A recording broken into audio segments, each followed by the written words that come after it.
Welcome to the Proceedings podcast. I'm Bill Hamblet, the editor-in-chief of Proceedings at the U.S. Naval Institute. Today is Tuesday, the 25th of February, getting close to the end of the month. Welcome aboard, everybody. It's great to have you here. This episode is brought to you by the members of the Naval Institute. Our members receive Proceedings and the member-only USNI News C-Scroll weekly newsletter and discounts on Naval Institute press books and naval history magazines, and invitations to member-only events. If you're already a member of the Naval Institute, thank you. If you're not yet, you can join today by going to usni.org/join. All right, my guest today is a longtime prolific Proceedings author, retired Navy Captain Robert Rubel, call sign Barney. He flew A-7s and F-18s, and during his career, he commanded an F-18 squadron and then was a longtime faculty member, both in uniform and then as a civilian at the Naval War College. Barney, welcome back to the show. Thanks, Bill. Appreciate it. I got to say right up front, I've been a member of the Naval Institute for decades, and I believe it's a critical resource for the Navy. The Institute's leadership has, I think, guided it into the modern information age with a sure hand. And of course, it's been my privilege to have my articles published in Proceedings and now to share my thoughts via a podcast. Yeah, I definitely agree. There's a lot of important conversations that are happening about the Navy, the future of the Navy, everything from strategy to technology. And over the decades and 150 years now, many of those conversations have happened in our pages before they ever really happened in the Navy or in the sea services. So a little bit of background. This is going to be a slightly different format today for our listeners and viewers. Last week, there was just this amazing email discussion with about 100 people, navalists, those who are just very passionate about the Navy and direction and strategy. Barney's always in the scrum on those conversations. And there was some really compelling insights on geography and implications, geographical implications for strategy that Barney shared with that email group. And then he shared some slides, and I was like, oh, we got to get that on the show. So based on that conversation and those emails last week, I asked Barney to come on the show today and give us a lesson in strategic geography that sets up some real choices for global security. And then after Barney's presentation, we're going to do some Q&A. So Barney, with that introduction, I'll turn it over to you. We've got your slides all queued up, and Heather will advance those as you say next or slide. And then we'll do some Q&A at the end. Yeah, thanks, Bill. This presentation today derives from an insight I had when viewing a large map the Naval War College had printed to support the CNO, who wanted to hold a global coordination conference. Two things occurred to me when I saw it. First, the way the continents are arranged on a map can offer geopolitical insights. And second, thinking globally is not a straightforward business. In this podcast, I'm going to try to elaborate on both of those insights and perhaps offer some idea on the future of American security. Now, I served in and for and with the U.S. Navy in various capacities for a little over 55 years.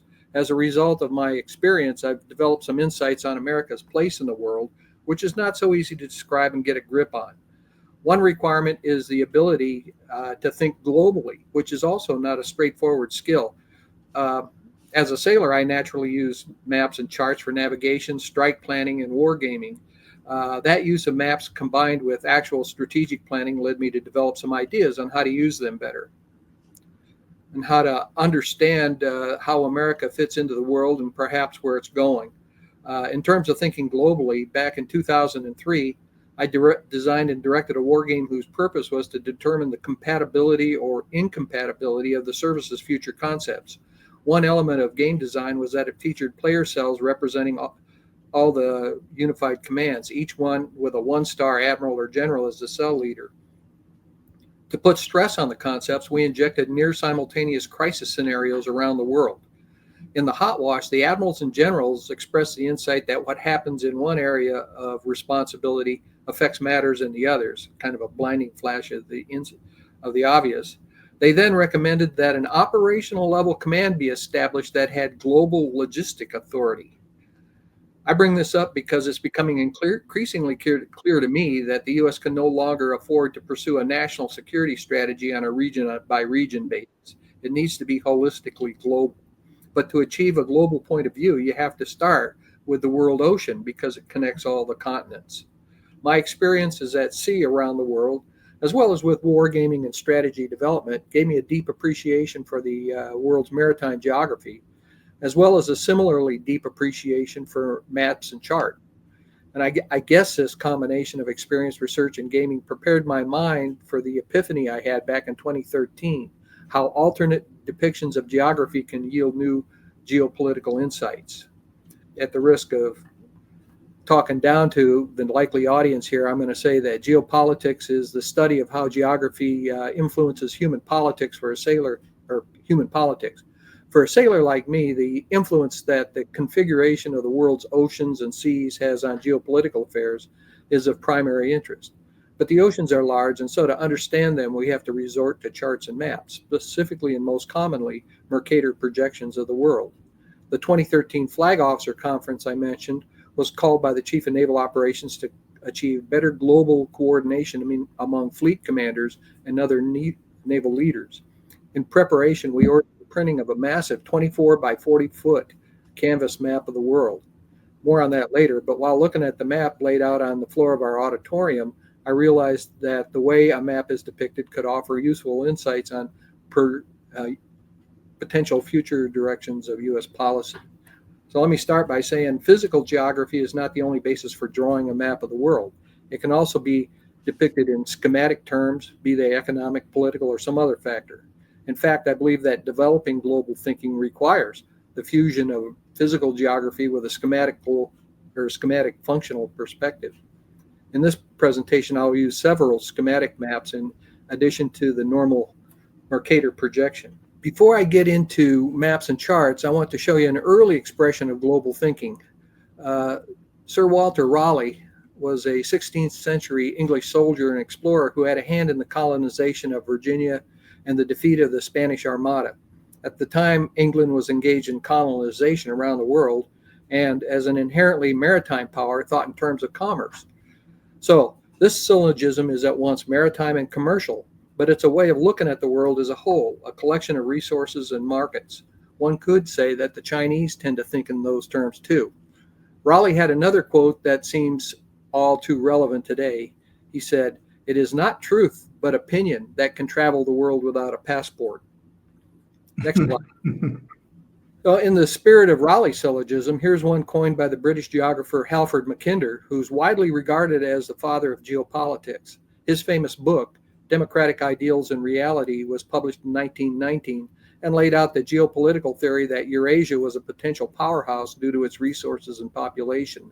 The gist of it was that if some power could unify or organize, in his vernacular, the bulk of the Eurasian continent, it would dominate the world. This has been a geopolitical nightmare in one form or another for British and later American statesmen since at least the days of Napoleon. Today, increasingly close relationship of Russia and China makes this syllogism all too relevant. So now let's take a look at the schematic depiction of the world. This illustration was directly lifted from Mackinder's groundbreaking book. The circles here are proportional to the land area of the continents. The underlying idea is that more land area provides more resources and can support a bigger population. And notice on here that he ignores Africa. The fear of some power unifying Eurasia has driven British and later American policy for the last 2 centuries. But interestingly, Mackinder also offered what might be called a reciprocal of his heartland theory. A unified ocean confers dominant influence. This concept anteceded his heartland theory, but there's a logic that connects the two seemingly contradictory syllogisms.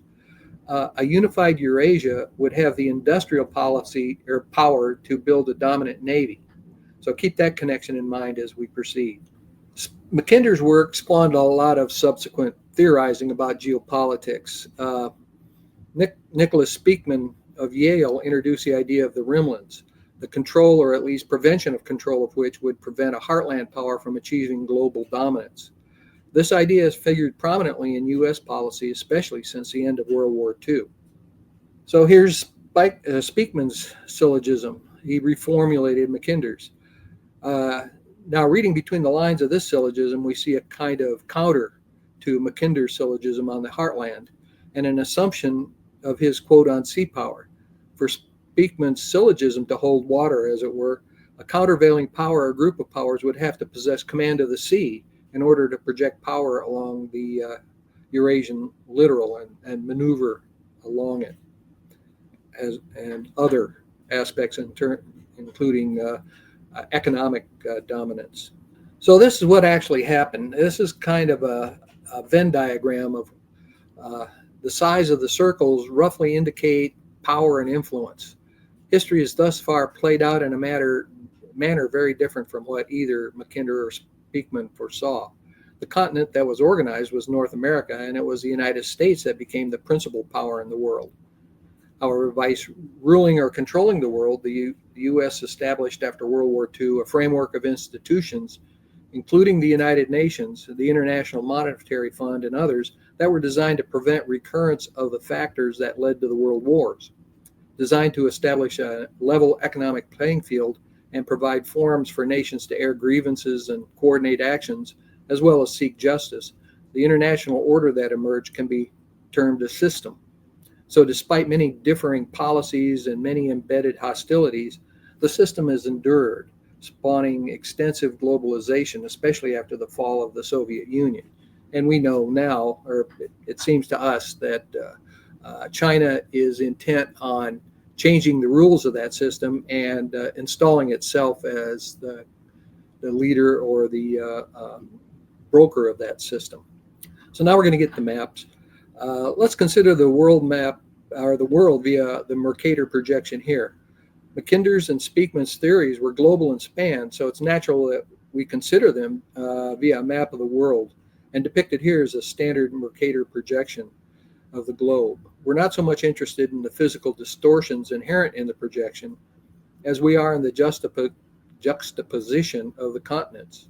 While the relationship of the continents in the real world is subject only to plate tectonics, their relationships on a map can be depicted in several different ways, and that flexibility is what can lead to geopolitical insights. This is a common configuration of a Mercator chart, probably developed in England or Germany, that positions Europe in the center with Asia off to the right and the New World off to the left. I actually have a large version of this map hung on the wall of my office, which, no surprise, I purchased from IKEA.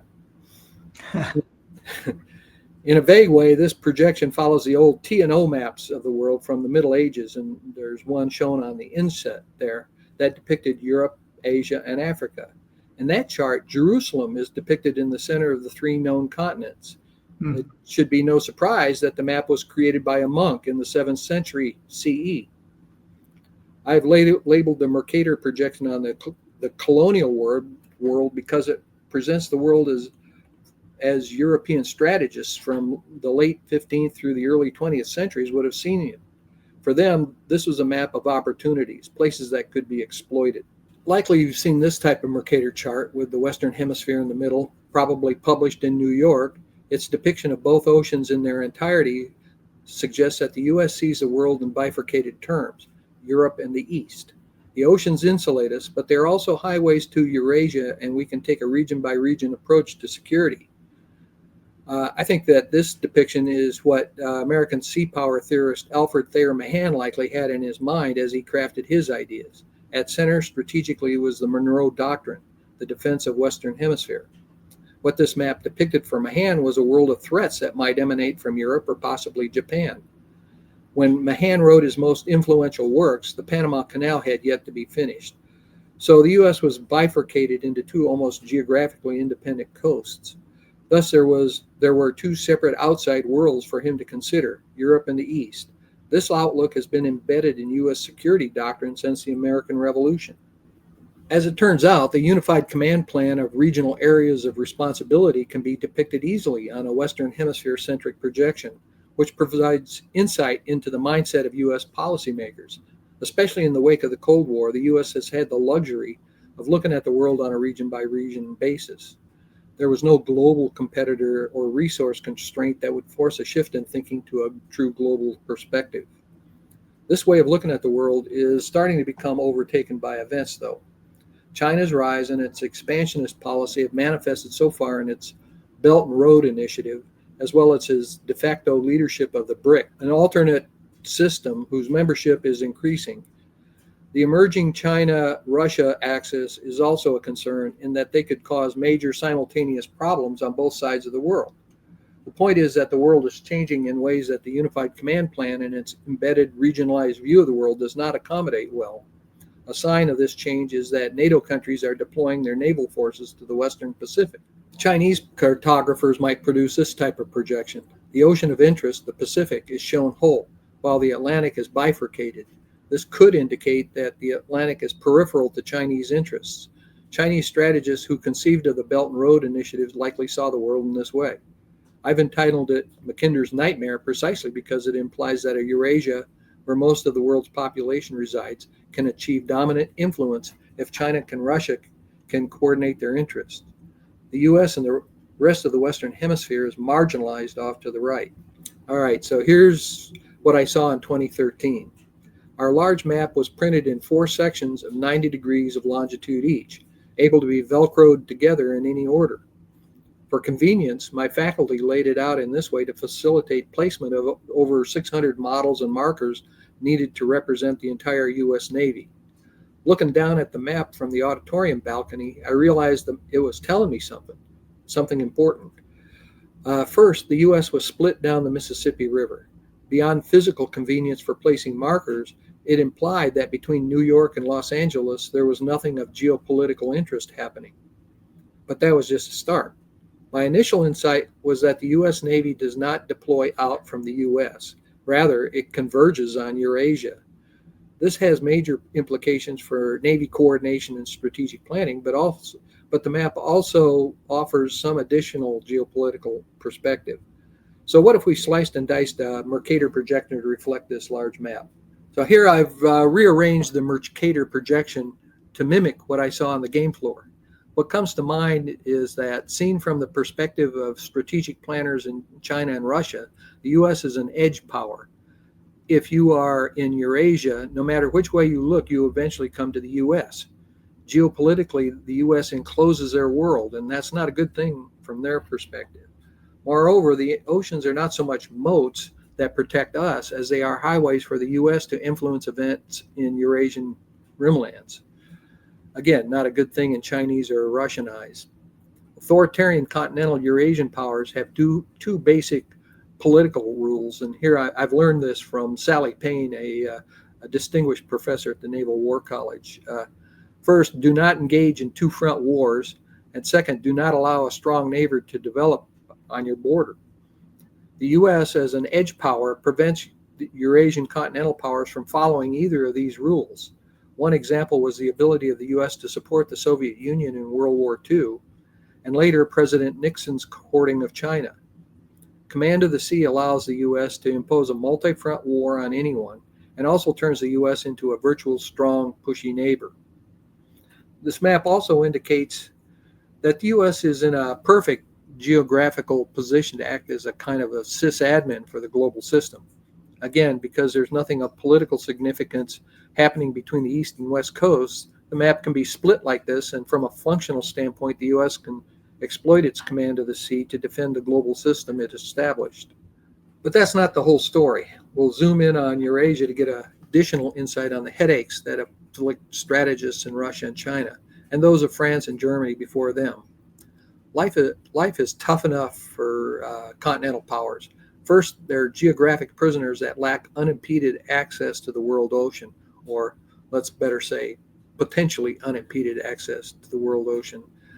Whether the Skagerrak or the first island chain, there are geographic choke points that the U.S. can use to keep them penned up. And of course, the British have done that over the course of a number of wars with continental powers. There are geographic choke points the U.S. can use to keep them pinned up. Second, outside of these geographic obstacles, there is the global system, the previously mentioned network of alliances, international institutions, and rules the U.S. and its allies established in 1944 to prevent the causes of another world war from occurring. The net effect of all this is geopolitical enclosure, which is just fine from a U.S. standpoint, containment policy or no containment policy. This is one reason why Chinese and Russian strategists complain about U.S. hegemony. From his vantage point outside Eurasia, Nicholas Speakman could see the flow of geopolitics in terms of domination of the rimlands. For Russian and Chinese strategists, the problem is more immediate, breaking enclosure. The geographic constraints are bad enough, but they also have a geometry problem. The resulting geopolitical geometry is not only a function of physical geography, but also fundamentally about the nature of the political systems. If China was a democracy and willing member of the system, as opposed to a parasite using the system for its own purposes, geopolitical enclosure would be a non-factor. Conversely, if the U.S. was an authoritarian state, its strategy and policy would drive it back to some version of the Monroe Doctrine. So it would be more insular, and some other juxtaposition of continents on the Mercator map would be needed. As it is, the fact that the world's oceans are all connected privileges the nation that can achieve command of the sea. So now for the bad news. The edge view of the world is dependent on the ability of the U.S. or some like-minded consortium of nations to defend the system. Moreover, nothing of geopolitical significance must be happening between New York and L.A. Unfortunately, neither of these factors seem to be holding. There is not time here to go into the matter, but suffice it to say that the difficulties the U.S. Navy has suffered in the past few years are an indicator that something's amiss at the policy level. And that, in my view, is related to the U.S. inability to adequately fund a defense of the system strategy. Moreover, and I'm not taking political sides here, if the U.S. suffers even more political fracturing or abandons its security strategy of defending the rules-based global order, it would be inappropriate to split the Mercator chart along the Mississippi River. New depictions of the world would be needed, and neither of the alternatives listed here are very appetizing. It goes without saying that things are changing out there. The current administration is adopting an American First policy whose implications are not yet fully apparent, but we can use the schematic technique to speculate on how things might turn out. The current administration is adopting an America First policy whose implications are not yet fully apparent, but we can use the schematic technique to speculate on how things might turn out. This one depicts the U.S.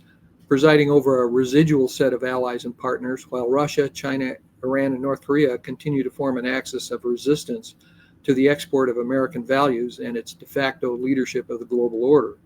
The so-called BRICS, as an economic bloc, it's not fully independent of the U.S.-led system, but the group's aim is to challenge the economic domination of the West.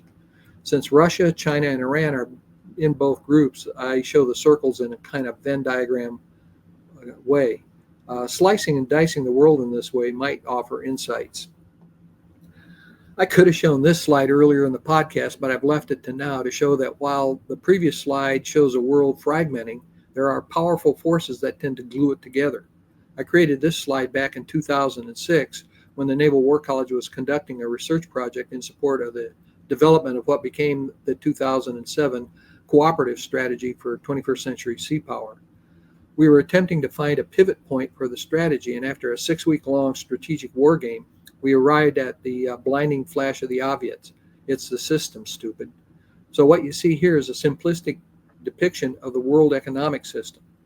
Of course, the nodes are not geographically mutually exclusive, but since it's a functional schematic, they can be regarded as separate. The purpose of the slide at the time was to sort out naval missions. Of interest, you can see that in this slide anyway, most of the Navy's functions are focused on the nodes, not the connectors. But more fundamentally, what this slide showed us was that the system to work, flow must be preserved. Thus, if the world fragments again, such as the previous slide indicates, flow might be interrupted and the global economy disrupted. That in turn might lead to a great power war, as such disruptions have been done in the past. So what does it all mean? I'll leave it to you to decide what this all means for national security strategy and policy. My goal with the presentation is to explain a way to think in global terms. In my view, the Navy needs to do this if it's to craft a new maritime strategy that does indeed help it create a fleet design relevant to national security needs going forward. I've listed a couple here of my couple of my conclusions here. One of the things that our 2006 strategy research project revealed to me is the criticality of U.S. maintaining command of the sea, by which I mean a relative strength advantage over competitors such that they either cannot or will not attempt to displace the U.S. as arbiters of the ocean. History has shown that the power achieving command of the sea after a world war has the ability to define what the regime of the sea is. The British before us and now and after World War II us, we've decided that the sea is free and open to commerce. It is a free global commons. There's alternatives to that close it off. The previous depiction of the world economic system would not be possible if China seized overall command of the world ocean and territorialized the South China Sea. Other nations would likely follow suit, and the oceanic flow of goods and services would be greatly constricted. So that's my pitch, and thanks for tuning in. If you have any questions or comments, you can reach me via the email shown on the slide. Barney, thanks. Just a couple things, that jumped out at me, and you mentioned Sally Payne, and she wrote a great article that we published in August 2021. It was titled "Maritime Solutions to Continental Conundrums," and I remember just some of the themes that came out in that article were that the continental powers, so Germany during World War II, the Soviet Union, and now Russia. Putin or Xi Jinping's China now, they view things, according to Sally, in zero-sum terms, right? And it's about conquest. It's about securing your borders and trying to take over control of that Eurasian landmass, if you will.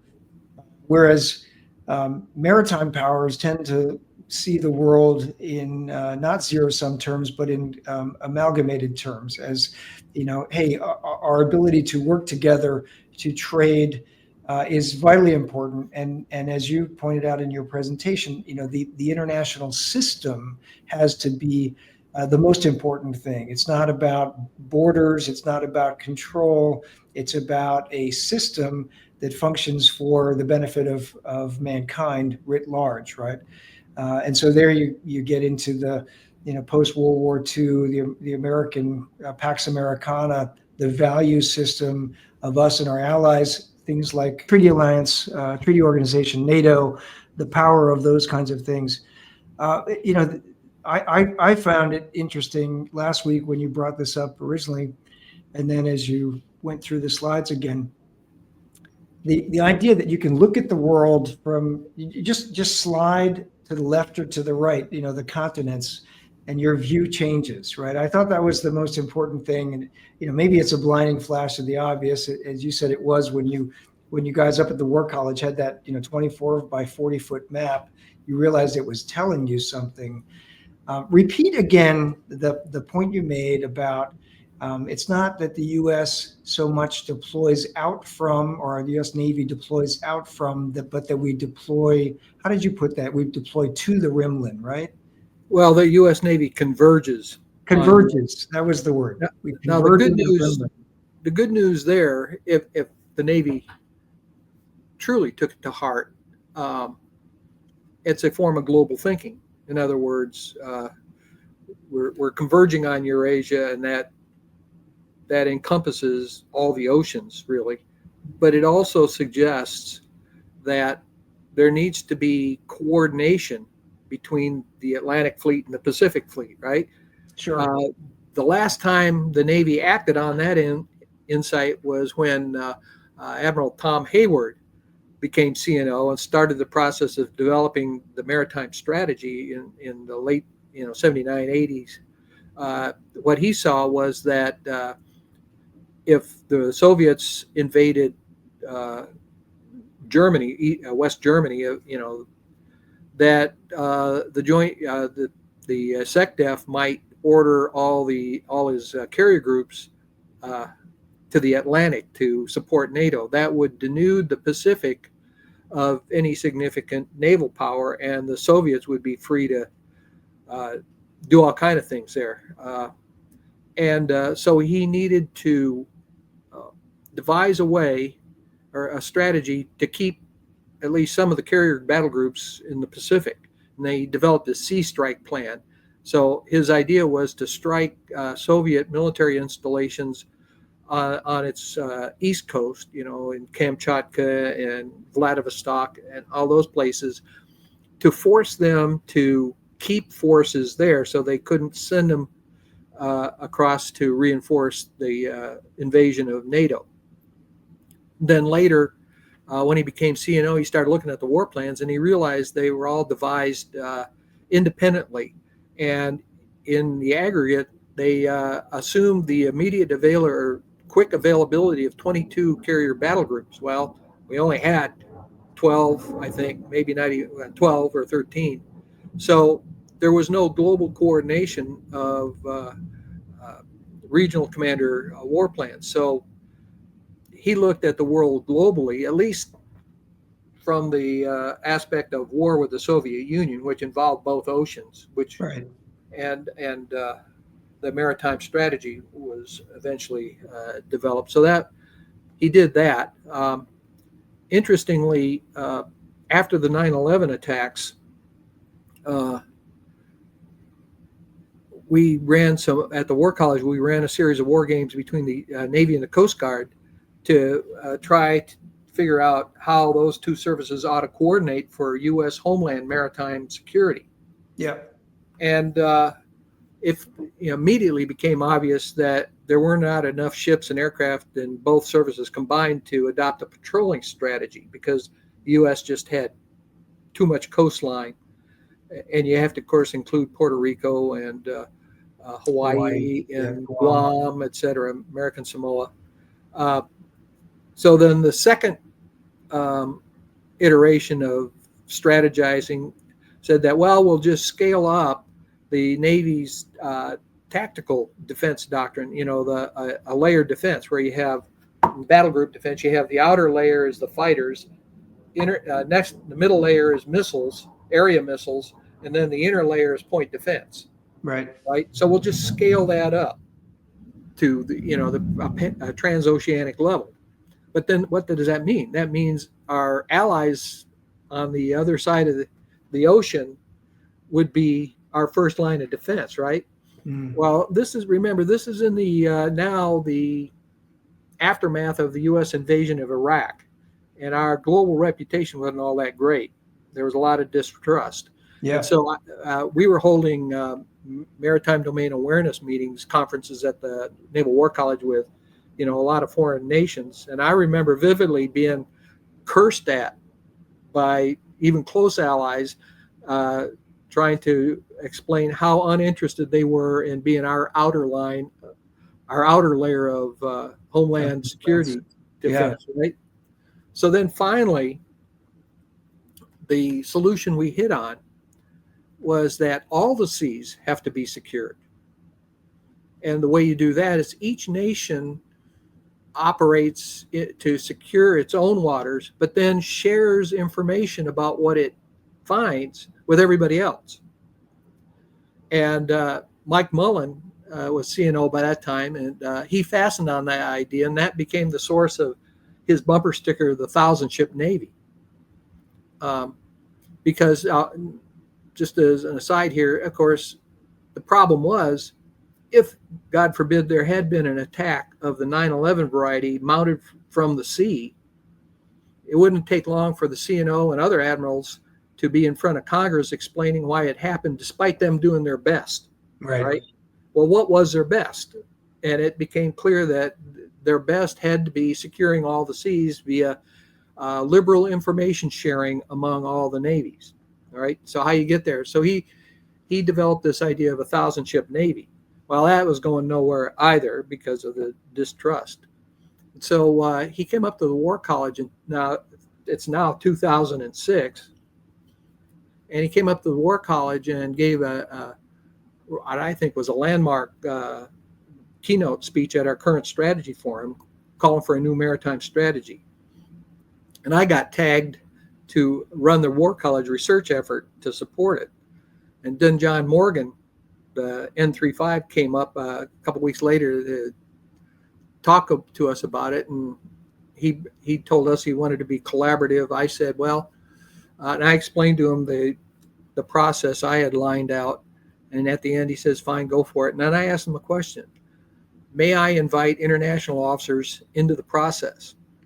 He thought a minute and said yes. And I said, okay, Admiral, you've just selected the strategy. Everything from here on out is execution. So now what the Navy was doing was a worldwide, a global effort to consult with other navies. And, it was like we went down to Chile, and Rear Admiral Newman was the head of their War College. And when his officers told us we were coming to consult, he remarked to him, "You mean the gringos are coming to listen?" So, but that whole thing was successful, by taking a global approach. Yeah. Eventually, what you see out in the actual world now are these regional subscription-based maritime domain awareness systems. Italy, Sweden, Brazil, Gulf Singapore. of Guinea. What's that? In the Gulf of Guinea, there's one, right? Yeah, they're all over the place, and there's a procedure for sharing information. But so I guess the upshot of this whole long story is that there was no solution to the problem we had in the immediate aftermath of 9/11 except a global solution. And I think that the world is evolving to the point where even for war fighting and all the other stuff the Navy does, it's got to be a global solution rather than just, supporting the regional COCOMs by feeding forces to them. Yeah, no. So two things resonate with me there. One is, your point about Admiral Hayward being the CNO at the Cold War and trying to come up with that global maritime strategy that tied Atlantic Fleet and the Pacific Fleet together in a concerted way that could impact Soviet Moscow thinking and strategy. And then that sort of devolved into the 1986 Goldwater-Nichols, and we ended up with the defense reorganization. We ended up with these regional combatant commanders, and as you point out, they all had their own strategies, right? And there's tends to be a lack of an overarching global strategy, and so you have this sort of constant tension between those the regional combatant commanders for forces, for presence, for all those things. And as a result, you have this insatiable demand signal for forward presence, in wherever it is, right? Whether it's CENTCOM, I mean, some combatant commanders win and some lose in that give and take, but it's an insatiable demand that the Navy really can't keep up with. As I know, Bob Work in our pages talked about the demand signal breaking the Navy a few years ago. Anyway, it's just a really fascinating set of points. And, I'm also reminded as I was thinking about the implications for your presentation on what's going on around the world. You just look at the Red Sea, Bab el-Mandeb, the operations there against the Houthis, and that's just, it's almost a classical, maritime international solution to that continental problem, right? So, if you don't have control over the rim lands, then the rim lands have control over the sea, and that's what's happening or at least they contest the control of the sea, which has a real impact on the global trade. It has a real impact on maritime nations around the world and their ability to move goods and services, et cetera. So geography is an important part of geostrategy. Oh, it is. But interestingly enough, a while back, you know who Steve Carmel is? I know the name. He used to be a vice president for Maersk, which is the largest shipping company in the world. Great guy. And we worked with him when we were developing the 2007 cooperative strategy. I talked to him not long ago, because I was interested in the Red Sea problem. And he says, you know, the shipping companies are going to accommodate that. They're going to go around the Cape of Good Hope, but what they're going to do is just buy more ships, because what you need is a certain rate of arrival of Right. stuff at the U.S. ports or any other port, a rate of arrival, which means if the ship's got to go further, you got to have more ships, which stimulated the shipbuilding industry, and they can build, China, other Korea, they can build merchant ships in a hurry. And so the shipping companies have built more merchant ships to accommodate the virtual closure of the Red Sea.